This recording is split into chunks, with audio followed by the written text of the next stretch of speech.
آپ کو صحیح سمجھ آئے گی. جو لوگ کہتے ہیں نا اعمال اچھے کرو جی، نمازیں پڑھو، کسی بھی مسجد میں پڑھ لو، کسی بھی امام کے پیچھے پڑھ لو، عقیدوں میں کیا رکھا ہے آؤ فیصلہ خود کرو. ایک شخص ہے، اس کا نام ابلیس ہے. جانتے ہیں آپ لوگ؟ جانتے ہیں؟ کچھ سر ہلا رہے ہیں، کچھ نہیں جانتے. میں تعارف کروا دیتا ہوں. کیا 6 کروڑ برس اللہ کی عبادت کرنے والا، تو جمعہ پڑھتا ہے کسی کے پیچھے پڑھ لو، سمجھے؟ 6 کروڑ برس اللہ کی عبادت کرنے والا، زمین پر کوئی ایسا چپا نہیں جہاں اس نے سجدہ نہ کیا. ہمیں حکم ہے کہ سنتیں جب پڑھنی ہے نا، پھیل جاؤ مسجد میں، ایک جگہ پہ نہ کھڑے ہو. یہ زمین گواہی دے گی، زمین کے ہر چپے پہ سجدہ کرنے والا 30,000 سال تک فرشتوں کی امامت کرنے والا. 30,000 سال فرشتوں کو امام. یہاں ایک امام کے پیچھے کوئی ولی نماز پڑھ لے، وہ کہتے فلاں بندے نے میرے پیچھے میرا مقتدی ہے جی. 30,000 سال تک بیت المعمور میں خطابت کرنے والا. فیصل مسجد کا خطیب دیکھ لو، آپ تصویر بنا لیتے ہو. 30,000 سال تک بیت المعمور پر خطاب کرنے والا. 40,000 سال تک جنت کا خزانچی. رب نے چابیاں دی تھی، تو سنبھال خزانچی اتنا امیر. 20,000 سال تک مقربین کا سردار، وہ جو خاص لوگ تھے جن کو اللہ کا قرب تھا، ان کا یہ سردار بھی تھا. 14,000 سال عرش کے نیچے اس نے طواف کیا. ایک حاجی حج کر رہے ہیں، پھول دے کے تصویریں دے کے ماشاءاللہ جی حاجی حج کا. 14,000 سال تک جس نے طواف کیا. پہلے آسمان پہ نام عابد، دوسرے پر اس کا نام زاہد، عارف، تقی، ولی، خازن، اب اس کا نام عزازیل، اب اس کا نام ابلیس. ایک سجدے سے انکار کیا، وَقَانَ مِنَ الْكَافِرِينَ. اللہ نے فرمایا کافر ہے، نکل جا میری جنت، دفع ہو جا میری جنت سے. اللہ 6 کروڑ برس خطیب امام، کیوں؟ فرمایا عقیدہ ٹھیک نہیں ہے. میں نے کہا میری عبادت کرو، لگ گیا. میں نے کہا خزانچی بنو، بن گیا. میں نے کہا سردار بنو، بن گیا. میں نے کہا امامت کرو، تیار ہو گیا. میں نے کہا آدم کو تعظیمی سجدہ کرو، یہ عقیدہ کا اے نہیں کرتا. ایک عقیدہ شیطان کا بگڑا ہو گیا. کچھ سمجھ آیا؟ اب مجھے بتاؤ، اعمال ضروری ہے یا عقیدہ؟ آپ زور دیتے ہو اعمال پہ، فجر پڑھو، ظہر پڑھو، عصر پڑھو، بس کیا ضرورت ہے؟ 40 دن کا چلا کاٹو، اعمال اچھے ہوں. اعمال ہم کہتے نہیں، پہلے عقیدہ. اب اگلا مسئلہ سن لیجئے گا. اگر آپ میں سے بیٹھے ہزاروں لوگ بیٹھے ہیں، 500 بندوں کا عقیدہ غلط ہے اور 500 بندوں کا عقیدہ ٹھیک ہے.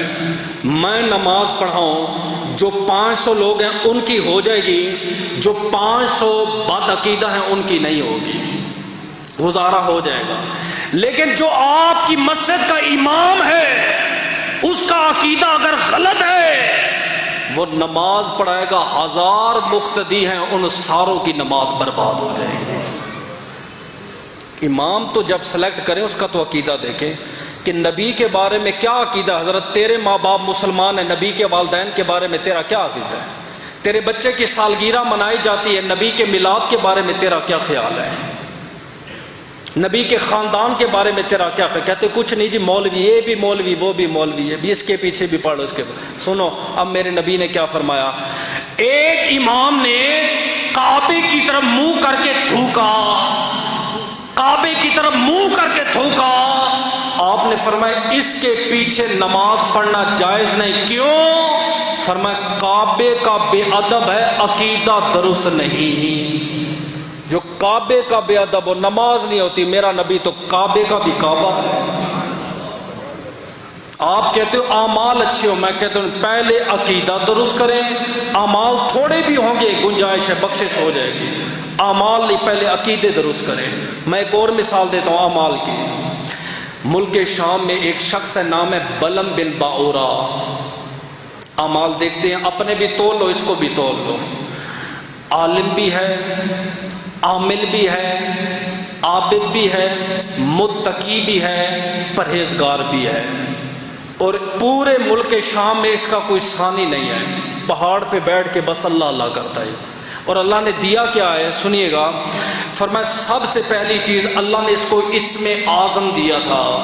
زمین پہ بیٹھ کے ایک بار پردہ، آسمان کے پردے ہٹ جاتے، زمین پر بیٹھ کے عرش الہی کا دیدار کرتا۔ دوسری کیا چیز اللہ نے عطا فرمائی، فرمایا مستجاب الدعوات تھا، کسی کے لیے دعا کر دیتا وہ بھی قبول ہو جاتی، اگر کسی کے لیے بد دعا کرتا وہ بھی قبول ہو جاتی۔ اتنا بڑا اسم اعظم بھی پاس ہے، عالم بھی ہے، عابد بھی ہے، متقی بھی ہے، پرہیزگار بھی ہے۔ دنیا کو جو کام ہوتا ہے سیدھا اسی کے پاس آتے ہیں۔ ہوا کیا، موسیٰ علیہ السلام کی قوم جبارین کے ساتھ دشمنی ہوئی، رب نے جہاد کا حکم دیا، آپ نکل پڑے۔ قوم جبارین کے لوگ اس اللہ کے ولی کے پاس ہے، حضرت آپ ذرا بد دعا کریں نا، معاذ اللہ موسیٰ علیہ السلام ہلاک ہو جائے۔ اس نے کہا خدا کا خوف کرو، شرم کرو، نبی کے بارے میں مجھ سے بد دعا، میں عالم ہوں، عابد ہوں، میں نہیں کر سکتا۔ ڈانٹ کے بھیج دیا، پھر آئے، پھر گئے، پھر آئے، پھر گئے، پھر آئے، پھر گئے۔ آخر کار انہوں نے ان کی بیوی سے جا کے بات کی، سونا دیں گے، چاندی دیں گے، مال دیں گے، زر دیں گے۔ بیوی نے خامد کو مجبور کر دیا۔ اکثر لوگ رشوت لے رہے ہیں، وجہ وہ خود نہیں ہے، مرد کا تو کوئی خرچہ ہی نہیں ہے۔ اس کی وجہ فرمایا انما الاعمال والاولاد فتنہ، مال اولاد تمہارا فتنہ۔ بیوی مجبور کری حرام کمانے پر، بچے مجبور کرے حرام، وہ نہیں چاہتا میں گھر میں حرام لاؤں، لیکن ایک خامند کو، ایک مجبور باپ کو مجبور کیا جاتا ہے حرام لا کے دے حرام۔ مقابلہ کیا، فلاں ہے وہ اتنا کما رہا ہے، فلاں اتنا تو بھی لے کر آ، وہ شکر ادا نہیں کرتی، ایسی نہ شکری ہے، جو مل رہا ہے حق حلال کا مل رہا ہے بس چھت کے نیچے بیٹھ نہیں۔ بیوی نے اتنا مجبور کیا، آخر کار بلم بن باورا نے کہا ایسا ہے میں استخارہ کرتا ہوں، اگر استخارے میں اجازت ملی تو بد دعا کروں گا ورنہ نہیں۔ گدی کے اوپر بیٹھ گیا، یہ قرآن کے اندر ذکر ہے، کسی کو شک شبہ تفسیریں کھول کے دیکھ لیں، ولیوں کو جو نہیں مانتے وہ بھی پڑھ کے دیکھ لیں، کہتے ہیں نا قرآن گھر میں خود پڑھیں، یہ بھی پڑھیں۔ گدی پر بیٹھا، گدی 2 قدم چلی رک گئی، پھر چلی پھر رک گئی، لگام کو کھینچا، اللہ نے اس کو زبان دی، اس نے کہا بلم بن باورا میں ایک ایک قدم اٹھاتی ہوں سامنے خدا کے فرشتے آ جاتے ہیں اور وہ مجھے کہتے ہیں یہ تو جہنم میں جا رہا ہے، تو کیوں اپنی آخرت جہنم کر رہی ہے، رک جا۔ لیکن کیا ہے، پیچھے بیوی کا زور ہے، بیوی کے کہنے پہ لوگ ماں باپ کو چھوڑ دیتے ہیں، یہاں تو ولی ہے جناب نبی کے پیچھے لگ گیا۔ اس لیے کہا عورت نیک مل جائے مرد کی جناب دنیا ہی جنت بن جاتی ہے۔ رشتہ کرنے سے پہلے آپ ہم سے پوچھتے نہیں ہیں، من مرضی کی لے آتے ہیں، 2 مہینے چلتی ہے، پھر اس کے بعد زندگی برباد۔ آخر کار یہ پہاڑ پہ پہنچ گیا، پہاڑ پہ جا کے اس نے استخارہ کیا، استخارہ ٹھیک نہیں آیا، بیوی کو بتایا، اس نے کہا چھوڑ استخارہ کو، مال تو آ رہا ہے، دولت تو آ رہی ہے نا، کیا بر رکھا ہے استخاروں میں۔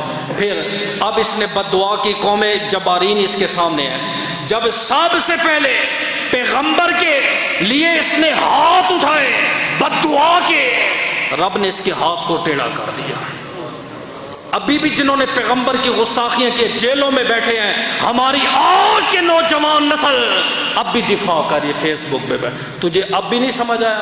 اب تو قانون نے بھی کہہ دیا یہ گستاخ رسول ہے، یہ مرتد ہے، ہماری تو نہیں مانتا کہ ہمیں اس سے جیل سے حسد ہے، تمہاری حکومت نے اسے جیل میں ڈال کے ثابت کر دیا یہ گستاخ ہے، تم نے پھر بھی بات نہیں مانی۔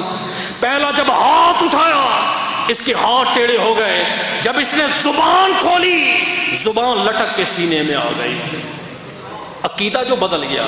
پھر اس نے جو الفاظ ادا کیے موسیٰ کے بارے میں، وہ الفاظ ادا کچھ اور کرتا تھا، زبان سے بد دعا قوم جبارین کے لیے نکلتی، اور قوم جبارین نے کہا کیا ہوا ہے، ہمارے بارے میں بد دعا کر رہا ہے؟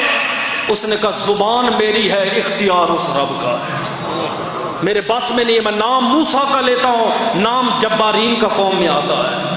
کہتے ہیں لنگڑا ہو گیا، لولا ہو گیا، معذور ہو گیا، اپائج ہو گیا، ہل بھی نہ سکتا تھا. کیوں؟